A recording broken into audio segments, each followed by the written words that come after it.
bahkan Anda bisa cek riset ya, tidak sampai 5 kali bahkan tidak hitungan jari di mana bisa saya bahkan diantaranya itu hanya sebagai support buat teman. Contoh kayak ke konser Onyo dan beberapa undangan-undangan teman. Jadi memang saya bilang udah kamu ketika nikah cari pekerjaan yang tidak mengganggu waktu kamu sebagai seorang ibu, seorang istri.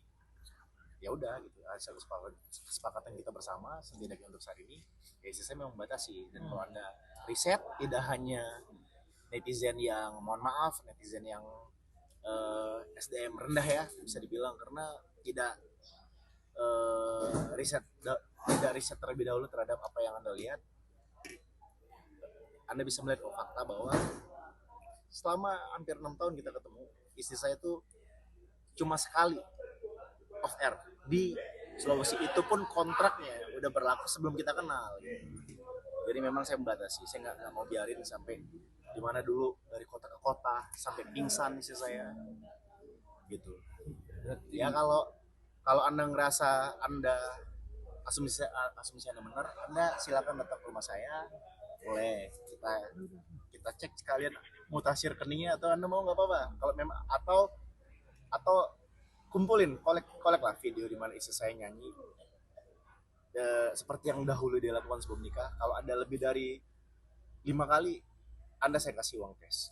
Berarti itu bukan harus validasi ya, berarti itu adalah pembuktian dirimu ke iya kan saya itu ya itu kan memang validasi dong.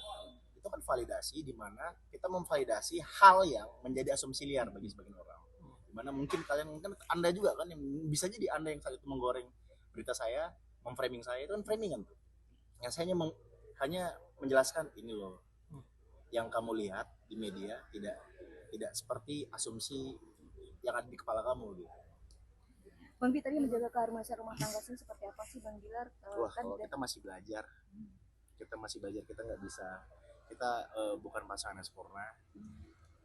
Kalau untuk menjaga keharmonisan kita masih terus belajar ya, menjaga komunikasi, menjaga hal-hal karena memang kita juga masih butuh banyak bimbingan.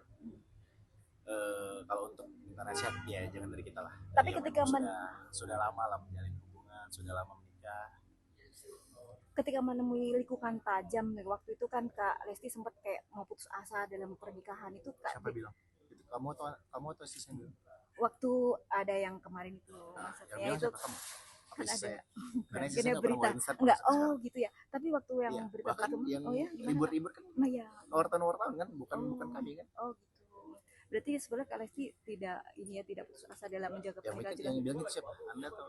Enggak, saya bertanya maksudnya kalian berdua artinya untuk ketika menemui persoalan itu bagaimana sih ngatasinya? Ya yang paling tahu kan kami, yang paling tahu kami, bukan orang lain. Orang lain hanya bisa menilai, dari permukaan ya kan. Siapa sih Kak yang paling mendamaikan kalau misalnya ada pertiktokan atau siapa gitu, kayaknya yang siapa yang mengalah? Pasti kita menjalani, kita yang tahu. Dan dinamika dalam hubungan rumah tangga itu kan hal biasa. Gitu. Cuma memang setiap hal yang terjadi pasti ada pelajaran yang bisa kita petik. Dimana mungkin kita dulu terlalu membebaskan orang lain untuk masuk. Sekarang kita tidak membiarkan orang lain untuk intervensi untuk hubungan kita, karena mungkin saja ya. Saya punya asumsi ya ada orang juga yang punya kepentingan kan kita nggak pernah tahu. Jadi ya untuk saat ini ya kita lebih tertutup menjalani hubungan. Yang tahu ya kita sebisa mungkin kita saring supaya tidak sharing orang. Karena sharing orang bahaya kadang-kadang.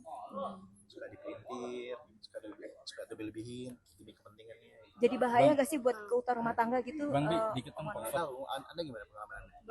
Bang Bi, Berapa tahun? Bang Bi soal